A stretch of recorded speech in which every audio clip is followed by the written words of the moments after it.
Karangũ Mũraya nĩonekana kuoya moko igũrũ nĩ ũndũ wa ũrĩa Akenya marathiĩ na mbere na kũmũrega, na onekana kwaria kĩgiĩ kĩrĩa kĩratũma Akenya mamũrege rĩrĩa Karangũ na aini ta Samido na Ben Githae metĩtwo kũrĩa Karen nĩ DP Kithure Kindiki. Karangũ nĩakorirwo akĩoya microphone na akĩaria cikĩgiĩ ũrĩa SHA ĩrĩ njega, na kuma hĩndĩ ĩyo maũndũ ma Karangũ na Akenya arĩa mamwendete ta mbeca magĩkorwo magĩkinya mũthia, na nĩtũronire nginyagia kũrĩa USA hĩndĩ ya ngemi cia rũraya rĩrĩa Muthoni wa Kĩrumba aragwetire Karangũ, gĩkũyũ gĩothe kĩa rũraya kĩramũrega, to gũkũ Kenya tu aregetwo, tondũ nĩtwakĩonire agĩtwarĩra aikari a Mũrang'a mũtu makĩmũingata na makĩmũrega Akenya arĩa maikaraga kũrĩa USA. Onao nĩmarakorirwo makĩonekana gũkinyĩrwo nĩ ngumo ĩno njũru ya Karangũ, ũndũ ũtũmĩte maũndũ mahĩtane mũno wona nĩguoka kũrĩ wĩra ũyũ wa Karangũ wa gũkorwo influence, kuona rĩu nĩagĩte gwa kwĩhitha. Karangũ nĩaroka kũhoya mũhera, akĩra Akenya core nyingĩ mũno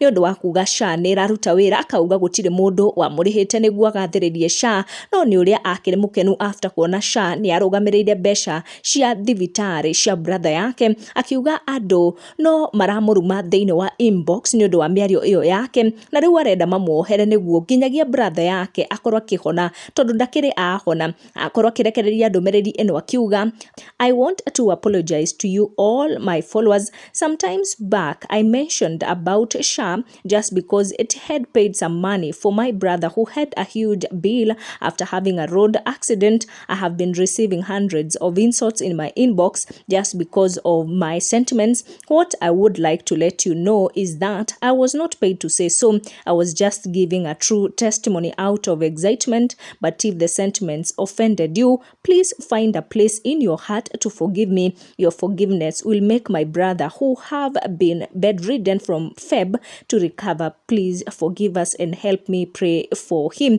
Karangũ wa Mũraya akĩonekana gwĩtĩkĩra atĩ mathĩna make na Akenya maramwendete ta mbeca manjĩrĩirie kuma mũthenya ũyũ akorirwo akĩoya microphone kũrĩa Karen kwa Kithure Kindiki, na akiuga SHA nĩraruta wĩra. Akenya aingĩ makoretwo makĩra Karangũ atige kwaria nĩ ũndũ wa nda, na akaria kĩroraga Mũkenya ũrĩa ũmũteithagĩrĩria rĩrĩa amũhoya ũteithio, rĩrĩa arenda gũcanga mbeca ici o cia gũteithia Akenya.